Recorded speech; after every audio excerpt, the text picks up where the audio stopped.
आप सुन रहे हैं radio Udaan, the flight of life, world's number 1 internet radio station of its own kind. सुनते रहिए और एंजॉय कीजिए radio Udaan.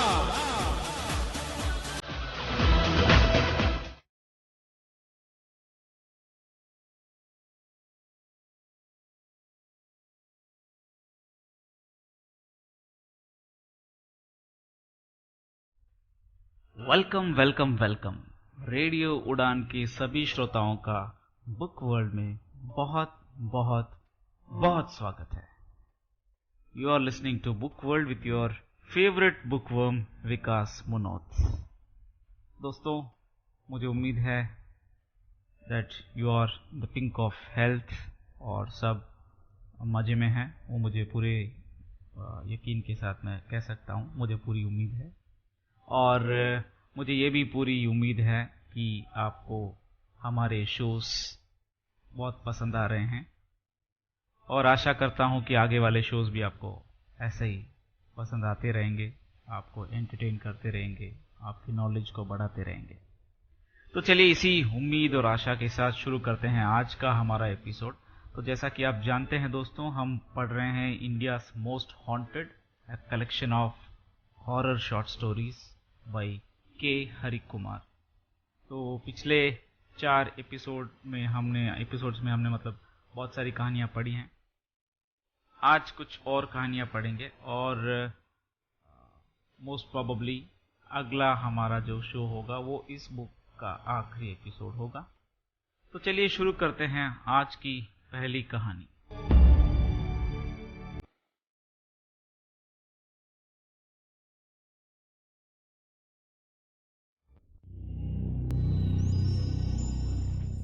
The Ross island, सन 1907।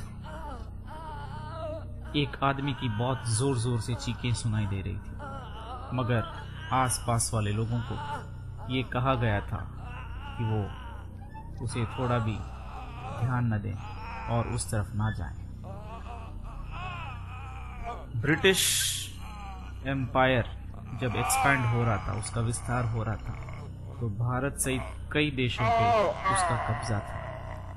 और वहाँ तो ये भी कहा जाता था कि द सन नेवर सेट्स, क्योंकि ब्रिटिश एम्पायर के किसी न किसी देश में या प्रदेश में सूरज रहता था 24 घंटे, इधर नहीं तो उधर या फिर और कहीं भी।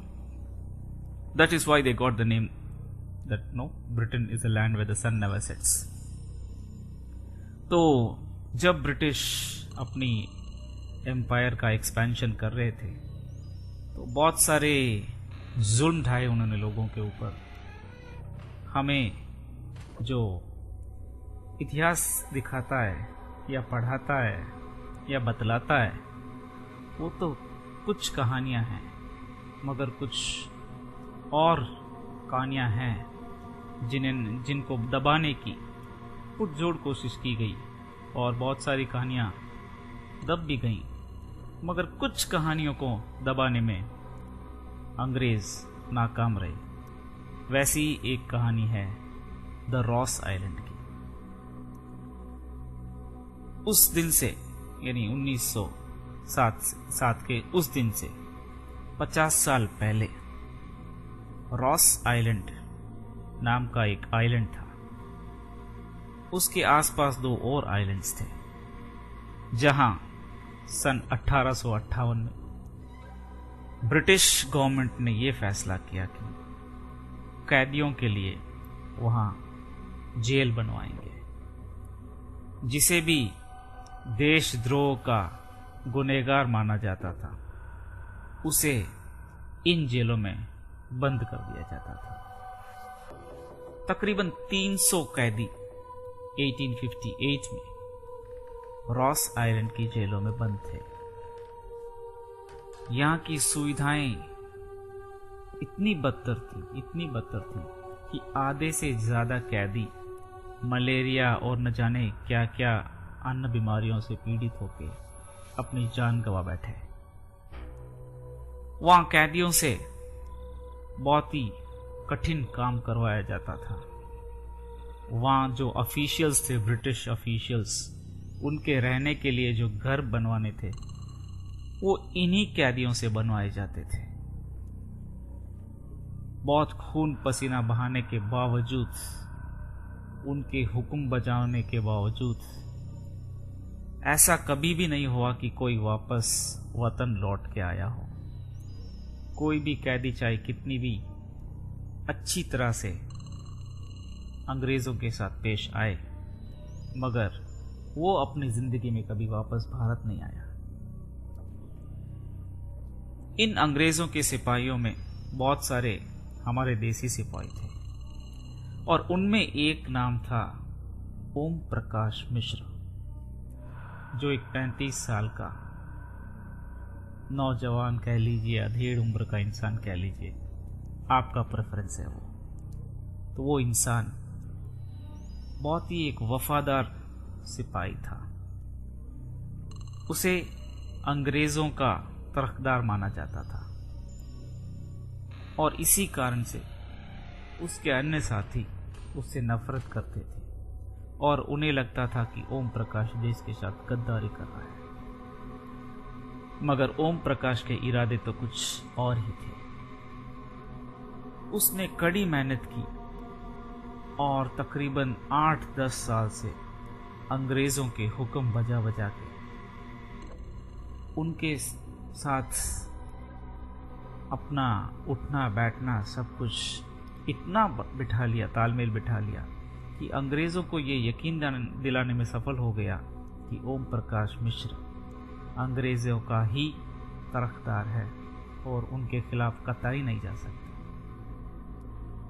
मगर इस काम में उसे 10 साल लग गए और अब वो रॉस आइलैंड में तैनात था और बस वो अपने आखिरी मुकाम के बहुत ही करीब था। वो मौके की तलाश में था ताकि वो अपने आखिरी जो प्लान था उसका उसे अंजाम दे पाए और उसे वो मौका मिला भी। एक दिन जब सब लोग सो रहे थे तो उसने आधी रात को उठ के हाथ में जलाने के लिए मिट्टी का तेल, लकड़ियां वगैरह लेके अपने रूम से बाहर निकला और जहां ब्रिटिश के ऑफिशियल्स, उनका रिहायशी इलाका था, उस ओर चलने लगा। उसका प्लान ये था कि उस पूरी बस्ती में आग लगा के एक भी गोरे को जिंदा नहीं छोड़ना है। मगर इससे पहले कि वो अपने मकसद में कामयाब हो पाता, एक गार्ड ने उसे पकड़ लिया। फिर क्या था, गद्दारी की सजा उसे बहुत भारी मिली। उसे उन्हीं 300 कैदियों के लिए बनी गई जेल की कोठरी में डाल दिया गया और उसे बहुत यातनाएं दी गई। उसके कान में कील मार के दोनों कान पंक्चर कर दिए गए, उसके कान काट लिए गए, उसकी आंखें नोच दी गई। 17 दिन वो आदमी बिना खाए बिना पिए यातनाएं सहता रहा।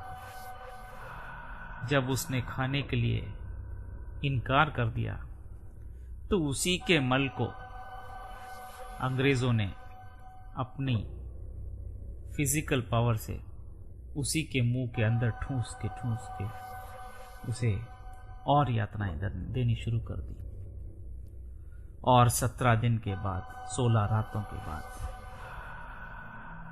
ओम प्रकाश मिश्र ने दम तोड़ दिया। अंग्रेजों ने उसकी बॉडी को पास के समुद्र में फेंक दिया। मगर जो गार्ड्स उन जेलों की सुरक्षा करते थे रात को, उन्होंने शिकायतें करनी शुरू की कि रात को एक भूत आता है जो दिखने में ओम प्रकाश मिश्र जैसा लगता है और उसकी आंखें बहुत ही चमकदार हैं तो उसका निकनेम पड़ गया the ghost with the glowing eyes, चमकनी आंखों वाला भूत। और लोगों ने इस बात को ज्यादा गंभीरता से पहले लिया नहीं, मगर थोड़े दिन में लोगों के मरने के या गायब होने के किस्से, यानी जेल गार्ड्स के गायब होने के या मरने के किस्से बढ़ने लगे। तो लोगों में भी बहुत सारी बातें होने लगी। तो ब्रिटिश को लगा कि कैसे भी इन चीज़ों को दबा देना चाहिए, मगर कुछ हुआ नहीं। 50 साल बाद सन 1907 बाबूलाल मुरारी रॉस आइलैंड में छोटा मोटा बगीचे की देखभाली करने का काम कर रहा था। उसे खास तौर पे भारत से लाया गया था ताकि वो साहब और मेम साहब के बगीचों की रखवाली कर सके, पौधों में पानी डाल सके। एक दिन वो अपना काम कर ही रहा था कि उसने देखा कि एक और भारतीय मजदूर, गरीब मजदूर की बीवी के ऊपर एक अंग्रेज हाथ डाल रहा था, उसकी इज्जत पे हाथ डाल रहा था। उस औरत ने बहुत ही स्ट्रगल किया, मगर वो अंग्रेज उस पर भारी पड़ रहा था। मुरारी लाल के हाथ में एक बड़ा सा डंडा था, जिससे उसने उस अंग्रेज के सर पे जोर से दे मारी और वो वहीं पे गिर पड़ा और वो औरत वहां से बच गई। वो औरत तो बच गई, मगर मुरारी लाल वहां से बच नहीं पाया। उसे पकड़ लिया गया और उसे इतना पीटा कि उसके हाथ पैर टूट गए और उसके एनस से खून निकलने लगा और उसे जेल में डाल दिया गया।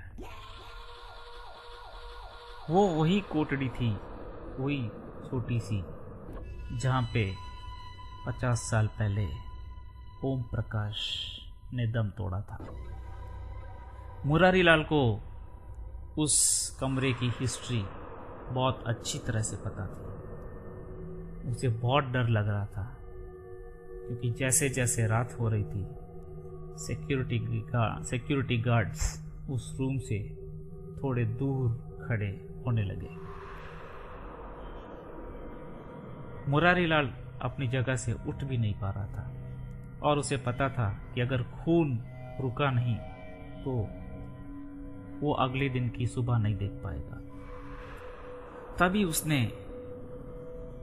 कुछ सुना और फिर वो समझने भी लगा। जो गोरा ऑफिसर जिसे उसने डंडे से मारा था, वो गोरा ऑफिसर उस महिला को वापस अपने पास लेके आ गया और जेल के कॉम्पाउंड के अंदर ओम प्रकाश मुरारी लाल की कोठड़ी के एकदम पास में उस औरत का रेप करने लगा। वो बेचारी चीखने चिल्लाने लगी। तभी उस औरत के बेचारे पति को वहां लाके बांध दिया गया और उस औरत को धमकाया गया कि अगर वो कोऑपरेट करने से इनकार करती है तो उसके पति को मार दिया जाएगा। वो बेचारी कुछ न कर पाई और उस गोरे के सारे सितम सहती रही। तभी मुरारी को कुछ दिखा। अपनी कोठड़ी के सामने वाली दीवार पे कुछ परछाई नजर आने लगी और वो डर के मारे कांप रहा था।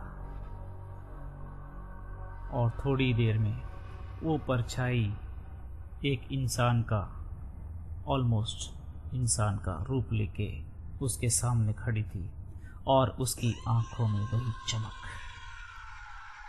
मुरारी उसके सामने गिड़गिड़ाने लगा, मुझे छोड़ दो भाई, मुझे कुछ मत करो, मैंने क्या किया है? अगर कुछ करना है तो उस गोरे का करो जो हमारी देश की बहन बेटियों की इज्जत से खेल रहा है। उसका कुछ करो, मुझे छोड़ दो, मैं तुम्हारे पांव पड़ता हूं। मगर उस परछाई या उस शख्स के कान में चूं तक नहीं रहेंगी और थोड़ी देर में वो बोला, बहुत दर्द हो रहा है ना? तुम चिंता ना करो, मैं तुम्हें इस दर्द से हमेशा हमेशा के लिए आजाद कर दूंगा।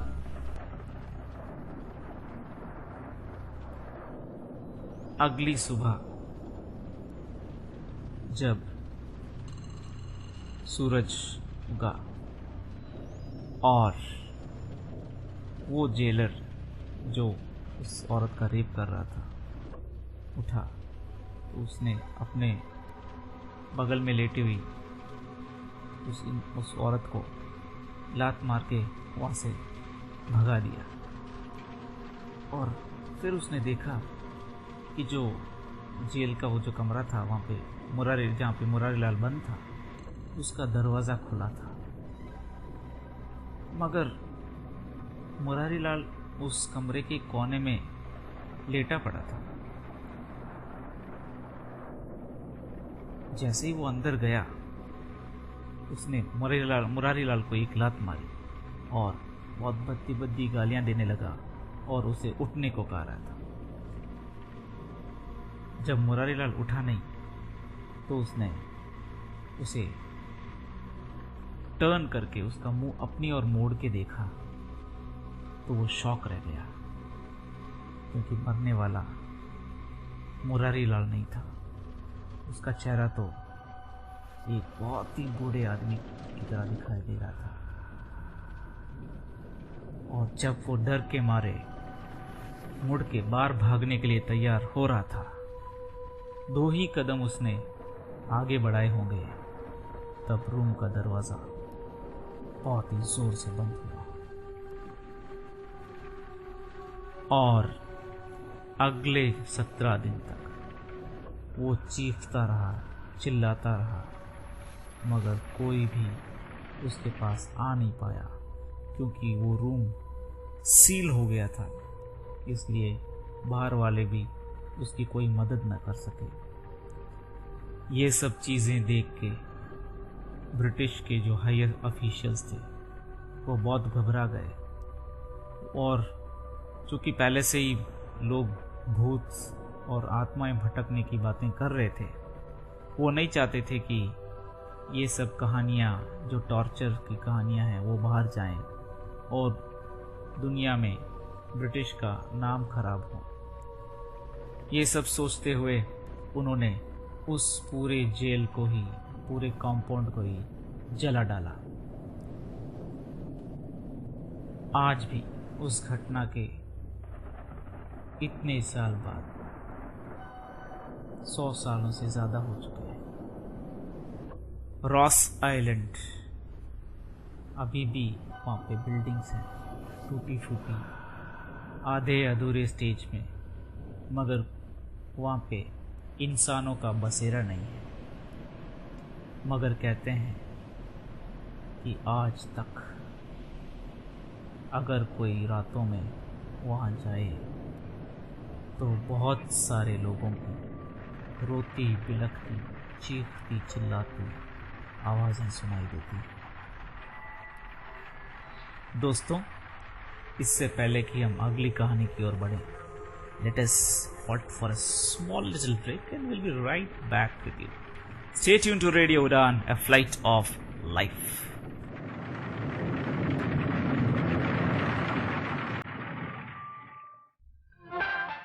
भूले बिसरे गीत और गजलों की सौगात, कभी हंसी ठिठोली तो कभी संजीदा बात।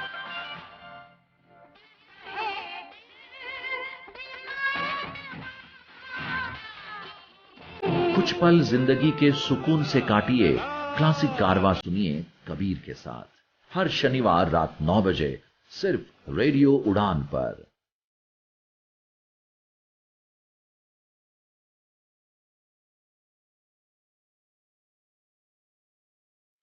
रेडियो उड़ान, a flight of life.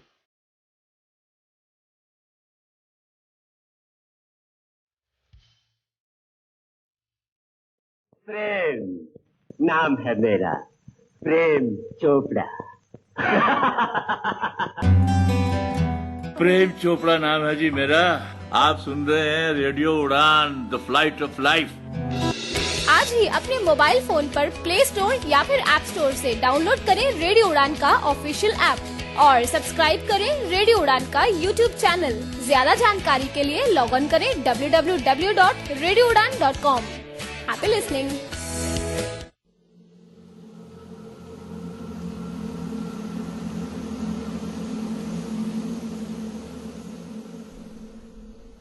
Welcome back. तो दोस्तों चलते हैं हमारी इस एपिसोड की अगली कहानी की ओर। ए हॉन्टिंग इन गुड़गांव इंजीनियरिंग कॉलेज। वो समय था लेट 90s और अर्ली 2000 का, जब इंजीनियरिंग एक बूम की ओर बढ़ रहा था। हर कोई इंजीनियर बनना चाहता था और इंजीनियरिंग कॉलेज वालों की तो मानो चांदी ही चांदी। लोगों के बीच होड़ मची थी कि कौन कैसी कॉलेज में जाता है और कैसी फील्ड में इंजीनियरिंग करता है। इस वजह से बहुत सारे बिजनेसमैन ऐसे थे उस वक्त जो अपना पैसा ऐसी कोई कॉलेज बनाने में लगाना चाहते थे, और उस मंशा के साथ एक कॉलेज बनी जो राजस्थान, दिल्ली, हरियाणा सब के नजदीक जैसा एक क्षेत्र है, वहां पे बनी थी। और उसका नाम था Gurgaon engineering college. Name changed. बहुत सारे लोग बहुत ही मोटी मोटी रकम देके अपने बच्चों को वहां पढ़ाना चाहते थे। विज्ञापन इतने शानदार थे कि लोगों को लगा कि अगर वहां पे बच्चों के पैर भी पड़ गए तो भविष्य उज्जवल है, और बच्चे भी उस कॉलेज में दाखिल होने के लिए कड़ी मेहनत करने लगे। वैसे बच्चों में अंकित चौधरी और अर्जुन देव सिंह भी शामिल थे। वो समय था सन 2002 जून जुलाई का, जब कॉलेजें खुलती हैं न्यू सेमेस्टर के लिए। अंबाला से अर्जुन और अंकित दिल्ली पहुंचे और फिर दिल्ली से अपने कॉलेज तक का 1-1.5 घंटे का सफर तय करना था उन्हें। तो वो सफर तय करके वो कॉलेज पहुंचे। अंकित चौधरी एक 6 फुट लंबा जाट था और अर्जुन देव सिंह वो भी एक पावरफुली बिल्ट सिख था। वो दोनों जब कॉलेज पहुंचे तो शाम के 8-9 बज चुके थे और दोनों बातें कर रहे थे। मगर जब कॉलेज आए तो उन्होंने देखा कि वहाँ पे कोई उन्हें वेलकम करने के लिए नहीं है, यानी कि जिसका नाम उनके एडमिशन फॉर्म में जो कॉल लेटर है उसमें दिया गया था, वो आदमी कहीं नजर नहीं आ रहा था। और पूरी कॉलेज एकदम शांत, जैसे वहाँ पे स्टूडेंट्स ही ना हो वैसी थी। उन्हें कहा गया था कि बस स्टैंड से कॉलेज जाने का जो रास्ता है उस रास्ते में आत्माएं भटकती हैं। तो पहले से ही बहुत डरे हुए थे और जब कॉलेज में कोई नहीं था तो और डर गए थे। उस कॉलेज में 3 बिल्डिंग्स थी। एक बिल्डिंग बहुत ही नई थी जहाँ पे क्लासेस होते थे। एक और बिल्डिंग थी जो हॉस्टल था, तकरीबन 10 या 11 रूम्स ही बने थे, बाकियों में काम चल रहा था। और एक और बिल्डिंग थी जो बहुत ही पुरानी लग रही थी, बहुत ही पुरानी, मानो कि इस बिल्डिंग को कई सालों से किसी ने टच ही नहीं किया, या फिर जो ट्रस्टीज थे जिन्होंने ये लैंड ली उससे पहले ये बिल्डिंग बनाई गई हो। तो सिर्फ उस बिल्डिंग के बाहर गेट के पास एक वॉचमैन बैठा था। बैठा तो क्या, सो रहा था बैठे बैठे। उसके पैर के पास एक देसी शराब की बोतल थी और वो आराम से नींद ले रहा था। अर्जुन और अंकित को समझ नहीं आया कि करना क्या है, मगर तभी उन्होंने देखा कि उस वॉचमैन की पॉकेट से एक चाबी लटक रही है, चाबियों का एक गुच्छा लटक रहा है बल्कि। तो धीरे से उन्होंने उस चाबी के गुच्छे को निकाला और 2-3 चाबियां ट्राई करने के बाद एक चाबी उस कांच के दरवाजे में फिट हो गई और दरवाजा खुल गया। जब वो अंदर गए तो देखा कि वहां बहुत अंधेरा था, लाइट्स ऑन नहीं हो रही थी और मेन स्विच का कोई पता नहीं था। अर्जुन यहां वहां ढूंढ रहा था स्विच बोर्ड को, मेन स्विच बोर्ड को। तभी अंधेरे को मिटाने के लिए अंकित ने अपना मोबाइल निकाला और टॉर्च ऑन की, और जैसे ही उसने अर्जुन की ओर टॉर्च को पॉइंट किया तो वो डर गया। अर्जुन उसके पास आके पूछा कि क्या हुआ। तो अंकित ने कहा कि उसने अर्जुन के पीछे एक और शेप, एक और इंसान या कुछ भी हो, एक परछाई को देखा। अर्जुन ने वो टॉर्च ली और वापस उसी दीवार की ओर लाइट को पॉइंट किया, और तब दोनों हंस पड़े क्योंकि उस दीवार पे एक आईना लगा हुआ था। वो आईने में वो उसका रिफ्लेक्शन दिखाई दे रहा था, जिससे अंकित डर गया था। मगर इसी बहाने उन दोनों को वहां एक मेन स्विच था जो मिल गया। मेन स्विच ऑन किया और फटाफट दोनों सीढ़ियों के ऊपर चढ़ के ऊपर जाने लगे, जहां कई सारे रूम थे, मगर सब रूम्स बहुत ही गंदी अवस्था में थे। मगर एक रूम था जहां थोड़ा सोने के लायक एम्बियंस था। तो दोनों वहां पे जाके थकान के मारे लेट गए। उन्हें नींद आने वाली थी तो अर्जुन ने कहा कि लाइट बुझा दो। अंकित ने अपना हाथ उठाया, मगर उससे पहले कि वो स्विच बोर्ड पे हाथ रख के स्विच बंद कर पाता, लाइट अपने आप बंद हो गई। अंकित ने अर्जुन से ये बात कही, भाई बत्ती मैंने बुझाई नहीं, अपने आप बुझ गई। बहुत अच्छे बेटा, डरा रहे हो मुझे, मैं नहीं डरने वाला। चल सो जा यार, बहुत थक गया हूं, फालतू की बातें मत कर। अंकित बिना कुछ कहे चुपचाप पंखा चालू करके रूम का दरवाजा अंदर से बंद करके आके अपने बेड पे सो गया। थोड़ी देर में वो सोच रहा था कि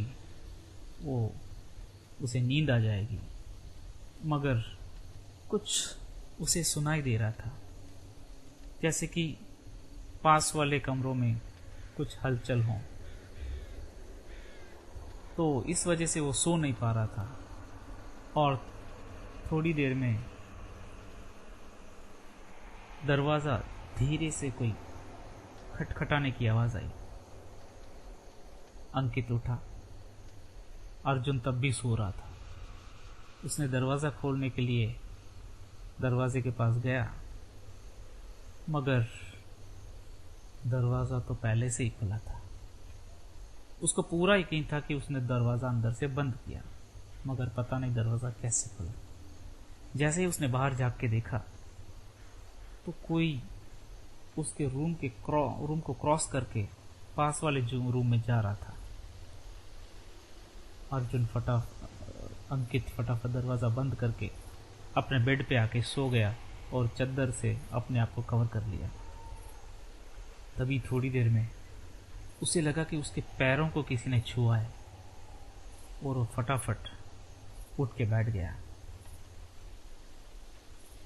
क्या कर रहा है अंकित? क्यों डिस्टर्ब कर रहा है मुझे? अर्जुन ने पूछा। भाई मैंने कुछ नहीं किया, देखो मेरे पैरों के भी रोंगटे खड़े हो गए हैं। हाँ यार, मेरे भी रोंगटे तो खड़े हो गए हैं। और भाई सुन, मैं सच बोल रहा हूँ, मैंने बत्ती नहीं बुझाई थी, बत्ती अपने आप बुझी थी। और अभी मैंने दरवाज़ा जो बंद किया था वो खुला हुआ देखा मैंने भी। और जब मैंने बाहर झाँका तो कोई जा रहा था पास वाले रूम में। और उसके बाद दोनों और डर गए। ये आवाज कैसी? अर्जुन, चलो चल के देखते हैं, कुछ सर्जिकल इंस्ट्रूमेंट की आवाज आ रही है, अंकित बोल रहा था। दोनों अपनी पूरी हिम्मत को जुटा के पास वाले कमरे में गए। उन्होंने देखा कि वो कुछ लैब या ऑपरेशन थिएटर टाइप था और अंदर कोई नहीं था, मगर बहुत सारे रैक्स और शेल्फ्स थे वहाँ पे, जिनमें बहुत सारे जार्स थे। हर एक जार के ऊपर एक लेबल और इंसान के अंग। तो उन्हें लगा कि वो कोई हॉस्पिटल है।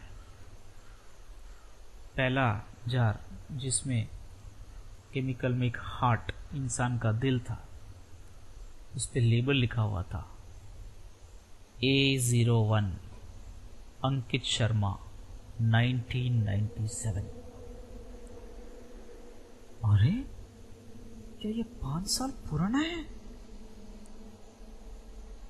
पता नहीं यार, अंकित शर्मा कौन होगा? शायद जो स्टूडेंट जिसने ये हार्ट निकाला सर्जरी की, शायद यहाँ कोई मेडिकल कॉलेज था। चलो देखते हैं और क्या है। दोनों अंदर अंदर जाने लगे। सारे बॉक्सेस, जार्स, उसमें इंसानी अंग, मानवीय अंग थे और हर एक पे एक नाम, एक तारीख लिखी हुई थी। और फिर अचानक अर्जुन ने जोर से अंकित को बुलाया। क्या हुआ? इधर देख भाई, ये क्या लिखा है?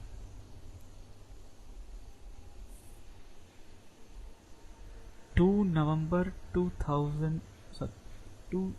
जुलाई 2002।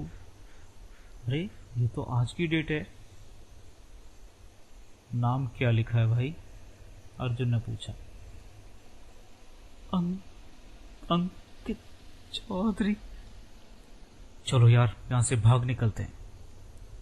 दोनों ने भागने के लिए जैसे ही टर्न लिया, एक डॉक्टर की ड्रेस में लंबी सी एक लड़की उनके सामने आके रास्ता रोक के खड़ी हो गई। कहाँ भागने की कोशिश कर रहे हो सब्जेक्ट? अंकित 0113। अंकित अपनी जान बचाने के लिए एक और टर्न किया और बहुत सारे जार्स वहां गिर गए। और अर्जुन अंकित को खींचते हुए उस लैब की बारी खिड़की की ओर बढ़ा। जैसे ही वो अर्जुन अंकित को हेल्प करके नीचे पुश करने वाला था कि अंकित का पैर एक रैक में अड़ गया और वो रैक के सहित नीचे गिरा और उसके चेहरे पे बहुत सारी शीशे चुभ गए। और जैसे ही वो वहाँ गिरा, वो औरत उसके पीछे पीछे आ गई। उसके हाथ में सर्जिकल सिजर्स और चाकू सब थे और वो जोर जोर से बहुत ही डरावनी हंसी हंसने लगी। अर्जुन का बहुत दिल था अंकित को कैसे भी बचा लें, मगर वो कुछ कर भी नहीं सकता था क्योंकि उसे भी अपनी जान का खतरा था। तो बस बिना कुछ सोचे समझे अर्जुन उस खिड़की से नीचे कूद गया और वॉचमैन के बिल्कुल बगल में जाके गिरा। जब उसने ऊपर देखा तो वो खिड़की लकड़ियों से सील हो चुकी थी और वॉचमैन अर्जुन की आवाज़ और चीख सुन के जाग गया और अर्जुन से पूछा कि क्या हुआ। अर्जुन ने अपनी आप बीती सब बताई। तो वॉचमैन ने कहा, मगर तुम ऊपर कैसे गए? अर्जुन ने कहा, ये चाबी, इसी से हम ऊपर गए। चाबी? कहाँ से ली चाबी? आपके पॉकेट से ली सर, माफ़ कर दीजिएगा। अच्छा, तो तुम्हारा कहने का मतलब यह है कि तुमने ये चाबी मेरे पॉकेट से ली। वॉचमैन ने अपनी पॉकेट से चाबी निकाली और अर्जुन तंग रह गया, क्योंकि वो चाबी तो अंकित के पास ऊपर थी और वॉचमैन के पास वो चाबी कहाँ से आई? अर्जुन को कुछ समझ में नहीं आ रहा था। वॉचमैन ने अर्जुन को बिठाया और बोला, चिंता मत करो, मेरी बात सुनो। 5, 6, 7 साल पहले यहाँ पे एक मेडिकल कॉलेज हुआ करता था। यहाँ एक बहुत ही होनहार लड़की पढ़ा करती थी, बहुत ही एक्सपर्ट, और उसकी आंखों में एक चमक थी। हम सबको पता था कि वो टॉपर रहेगी अपनी क्लास की।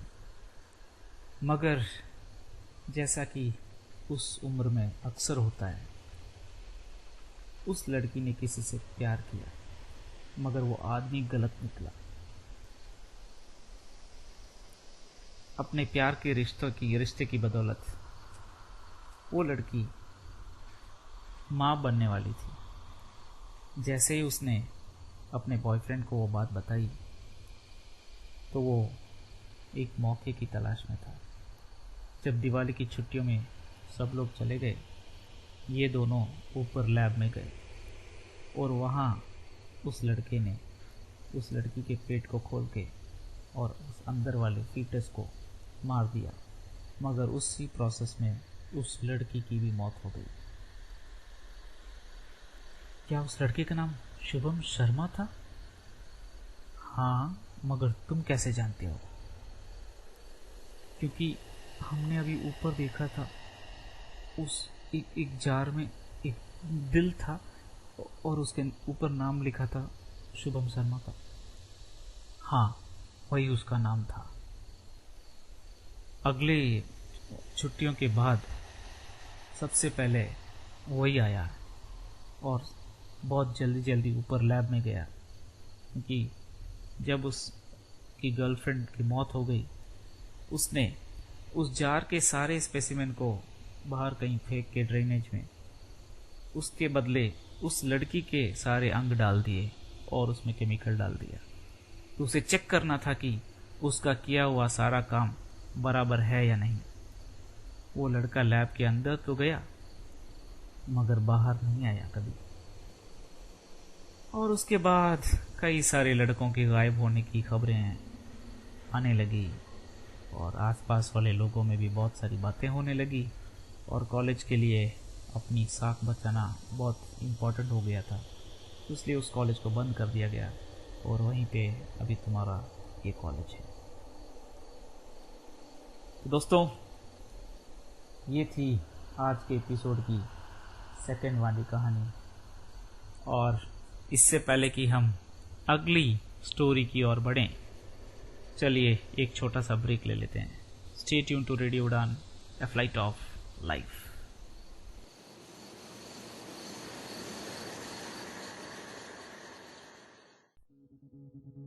पहले मैं बहुत परेशान था। स्टाइलिश खो गया है, क्या करूं? व्हाइट केन चाहिए, अब किसको कहूं कि दिल्ली से लेके आए। बट थैंक्स टू सक्षम, अब सक्षम ने लॉन्च किया है ब्लाइंड पर्सन्स के लिए ऑनलाइन शॉपिंग पोर्टल। आप हर कोई वो प्रोडक्ट जो ब्लाइंड के लिए है, एक क्लिक में मंगवा सकते हैं। आज ही लॉग इन करें www.saktek.in SAKTEK या कॉल करें 011-4241-1015। आप ईमेल कर सकते हैं info@saktek.in। I want to see stars. I want to shine like stars. I want to know stars. I want to be alive like stars. क्या आप भी सितारों से मिलना चाहते हैं और उन्हें अनुभव करना चाहते हैं? देन ट्यून इन चमकते सितारे ओनली ऑन रेडियो उड़ान every Friday sharp 7 PM, where you will get information and entertainment. If you also want to enhance your knowledge, तो जरूर सुनिए चमकते सितारे मेरे यानी पूनम लाकड़ा के साथ। हाय एवरीवन, मैं हूँ Mansi Joshi, para badminton world champion. आप मुझे सुन रहे हैं रेडियो उड़ान अ फ्लाइट ऑफ लाइफ पर।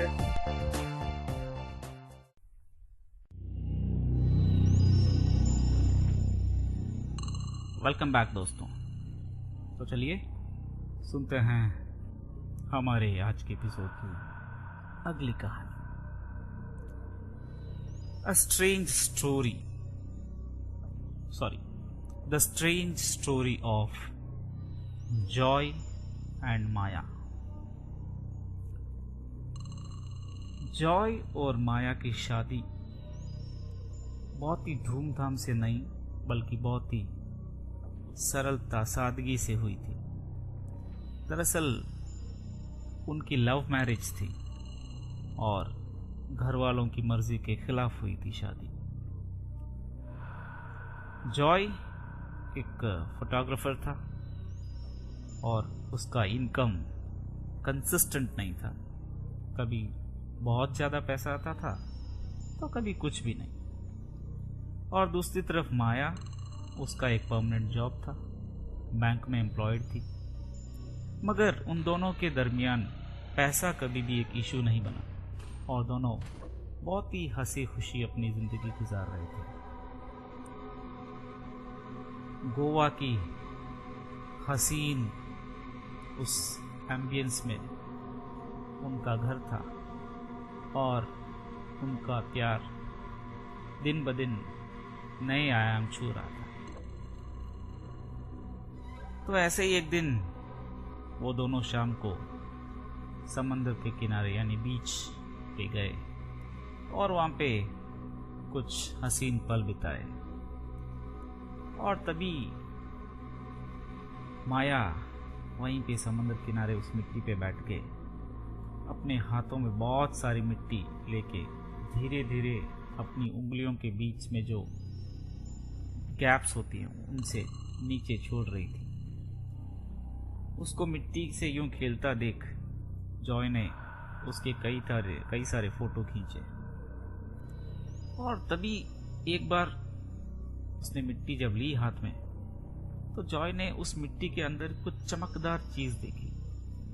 उसने तुरंत माया को रोका और वहां दोनों ने देखा कि वो चमकदार चीज दरअसल एक बहुत ही कीमती अंगूठी थी। वो रूबी की बनी थी और चूंकि इन दोनों के पास ज्यादा पैसा नहीं था, उन्होंने सोचा इस अंगूठी को बेच के कुछ पैसा आएगा जिससे कुछ अच्छा खरीदेंगे लाइफ में। तो माया ने भी इनकार नहीं किया और दोनों ने अपने घर की ओर चलना शुरू कर दिया। शाम को वो दोनों खाना खा के सो गए थे और अचानक रात को जॉय की नींद खुली और उसने देखा कि उसके पास सोई हुई माया कुछ बड़बड़ा रही थी नींद में। पहले उसे कुछ समझ में नहीं आया मगर फिर उसने थोड़ा क्लोजली जाके सुनने की कोशिश की। बाबुली दास को ढूंढो, बाबुली दास कहाँ है? उसे समझ में नहीं आ रहा था कि बाबुली दास कौन है। उसने उसे माया को जगाने की कोशिश की मगर उसकी नींद खुल नहीं रही थी।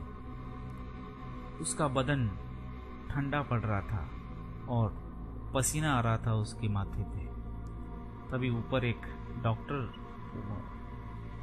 फर्स्ट फ्लोर पे रह रहे थे तो जॉय ने जल्दी से उनको बुलाया, डॉक्टर कुलकर्णी को।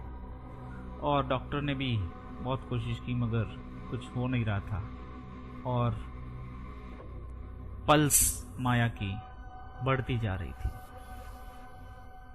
फिर जॉय ने बहुत सारे क्वेश्चंस के आंसर किए, जैसे कि क्या खाना खाया, कुछ नया खाया क्या है, मगर कहीं भी कोई कमी डॉक्टर को नजर नहीं आ रही थी। फिर डॉक्टर ने माया के हाथ में वो अंगूठी देखी और बोले, अरे ये अंगूठी कब खरीदी, थोड़ी ज़्यादा ही कीमती लग रही है भाई। तो जॉय ने कहा कि एक्चुअली हम लोग बीच पे खेल रहे थे मिट्टी से, तब वो ये अंगूठी मिली और आज ही माया ने इसे पहना है। अच्छा, किसकी है कुछ पता नहीं, तो हम घर ले आए। फिर माया बड़बड़ाने लगी, बाबुली दास को दे दो, कृष्णा नगर कॉलोनी, घर नंबर 93, बाबुली दास को ढूंढो और ये अंगूठी लौटा दो। दोनों सुन के तंग रह गए कि ये क्या है, मगर तुरंत जॉय ने उस अंगूठी को माया की उंगली से निकाला और उसकी तबीयत में थोड़ा सुधार देखने को मिल रहा था और डॉक्टर ने भी कुछ इंजेक्शन दिए और उस अंगूठी को तुरंत लौटा देने के लिए कहा। अगली सुबह जॉय उठा और ढूंढते ढूंढते कृष्णा नगर कॉलोनी घर नंबर 93 पर पहुंच गया। वो एक बहुत ही पुराना मकान था और उसके ऊपर लिखा हुआ था बाबुली दास घनश्याम दास मतवानी। उसने दरवाजा खटखटाया मगर कोई उत्तर नहीं। जब उसने हार मान के घर जाने की तैयारी कर ही ली थी कि अचानक धीरे से दरवाजा खुला और एक बहुत ही बुजुर्ग इंसान ने बाहर झांक के देखा। वो उम्रदरार इंसान तकरीबन 90 या उससे भी ज्यादा की उम्र का होगा। मिस्टर बाबुली दास? हाँ भाई, मैं ही हूं, क्या चाहिए बोलो। तो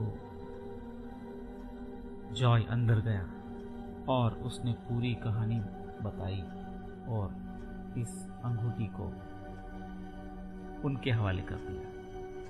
और जैसे ही उस अंगूठी को बाबुली दास जी ने देखा तो उनकी आंखें भर आई और उन्होंने बताया कि ये अंगूठी उन्होंने अपनी पत्नी रूपमती को दी थी, जिनका तकरीबन 45-50 साल पहले निधन हो गया और यही उनको दी गई आखिरी गिफ्ट थी। और जब से रूपमती गई है, बाबुली दास जी बिल्कुल अकेले हैं और बस इस बात का इंतज़ार कर रहे हैं कि कब भगवान उन्हें रूपमती के पास बुला के लेके जाएं। मगर उस अंगूठी को पाके उन्हें ऐसा महसूस हो रहा था जैसे अपनी रूपमती को ही वापस पा लिया। जॉय ने उनके साथ एक कप चाय पी और फिर वहां से निकल गया। रास्ते में उसके डॉक्टर का फोन आया तो डॉक्टर ने पूछा, हाँ भाई जॉय, क्या अंगूठी तुमने लौटा दी? जी हाँ सर। हाँ, वो तो मुझे पता चल रहा है क्योंकि तुम्हारी बीवी अब होश में आ चुकी है। और जॉय बहुत ही खुशी के साथ अपने घर गया, मगर डॉक्टर ने उससे कहा था ये बात वो कभी भी माया को ना बताए क्योंकि उसे कतई अच्छा नहीं लगेगा ये जान के कि उसके शरीर में कोई भूत प्रेजेंट था। तो दोस्तों, रुकते हैं एक बहुत ही छोटी सी ब्रेक के लिए और ब्रेक के उस पार सुनेंगे आज के एपिसोड की अगली कहानी। स्टे ट्यून टू रेडियो उड़ान, a flight of life. Welcome back.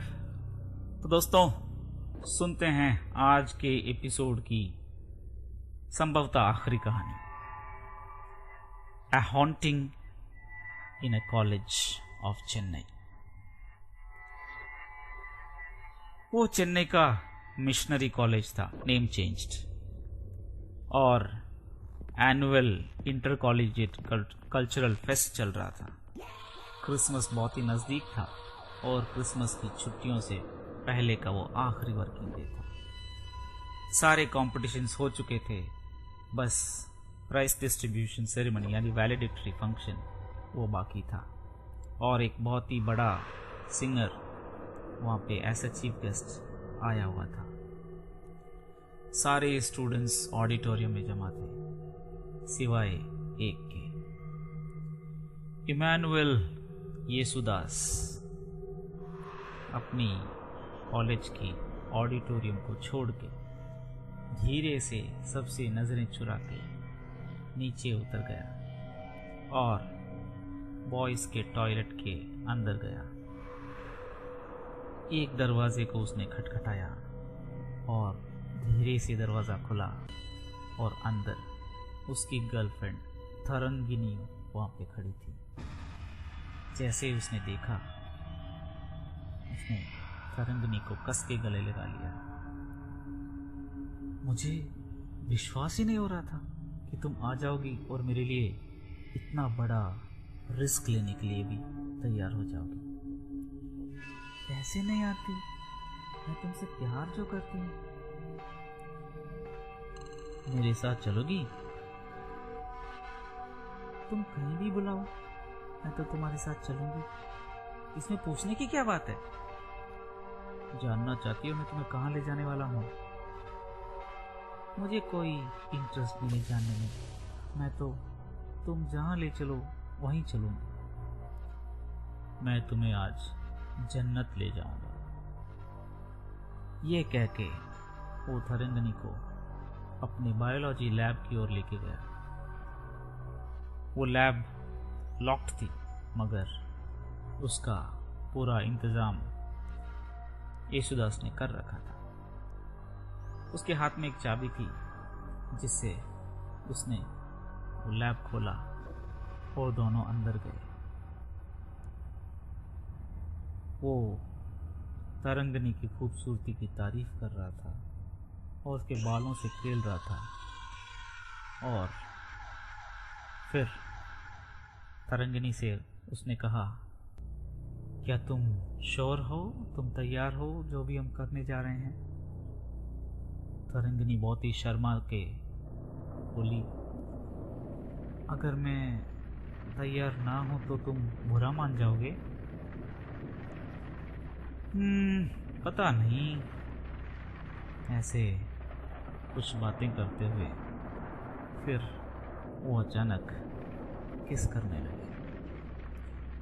उनका किस लिप से टंग और भी डीप होता जा रहा था और उनका रोमांस अगले स्टेज की ओर बढ़ने ही वाला था कि अचानक बाहर से कोई उनकी लैब की तरफ आने की आहट सुनाई दे रही थी। अब क्या होगा? ऑलमोस्ट रोने की कगार पे थी तरंगिनी। डरो मत, मैं हूं ना तुम्हारे साथ, कुछ नहीं होगा। बहुत ही तेजी से बाहर कदम सुनाई दे रहे थे और ठीक लैब के पास आके कदम रुक गए और चाबियों की छनछनाहट सुनाई दे रही थी, जैसे कोई चाबियां सेलेक्ट कर रहा हो। और फिर दरवाजा खुला और बंद हो गया, मगर अंदर कोई नहीं था। दोनों ने राहत की एक सांस ली और अपने रोमांस को जहां छोड़ा था वहीं से कंटिन्यू करना शुरू किया। तभी अचानक, तुम दोनों यहाँ पे क्या कर रहे हो? Sorry sorry sorry sorry. Tarangini कांपने लगी। मेरी क्लास में कोई बच्चा शरारत नहीं करता और तुम दोनों, इस खता की तुम्हें सजा मिलेगी। मेरी क्लास में सब बच्चे डिसिप्लिन के साथ रहते हैं। सर माफ कर दीजिए सर, हम नहीं करेंगे सर, कुछ नहीं करेंगे सर। इस कॉलेज की एक प्रतिष्ठा है, एक नाम है। क्या तुम दोनों उसे मिट्टी में मिलाना चाहते हो? मेरी 30 साल की सर्विस में मैंने कभी ये अलाउ नहीं किया है, और तुम्हारे गुनाहों की सजा तुम्हें अवश्य मिलेगी। एक बहुत ही एज्ड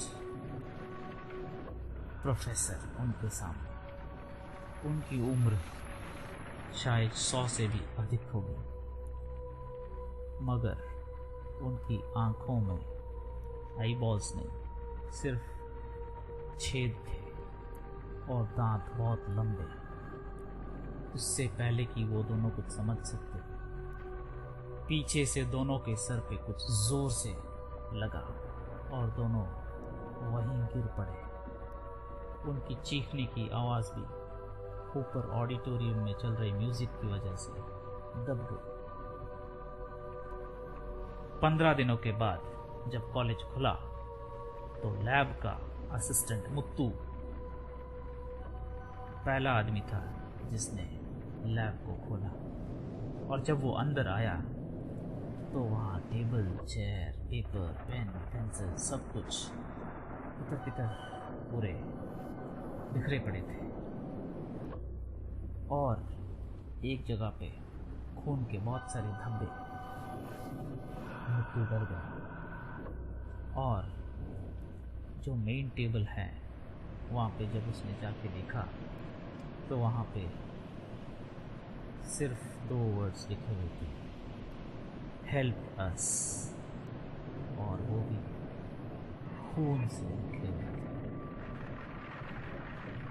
दोस्तों, मुझे उम्मीद है कि आपको आज की सारी कहानियाँ बहुत पसंद आई होंगी। अगले हफ्ते जैसा कि मैंने कहा था संभवतः हमारी इस बुक का आखिरी एपिसोड होगा, तो इसलिए मैं ये चाहूँगा कि आप अपने सजेशंस कन्वे करें मुझे कि आपको कैसी बुक सुननी है। हॉरर हो चुकी है, अब हम हॉरर नहीं करेंगे क्योंकि 2 बुक्स कंटिन्यूसली कर ली, तो थोड़ा ब्रेक देंगे हॉरर को, और उससे पहले हमने एक जनरल फिक्शन भी की है।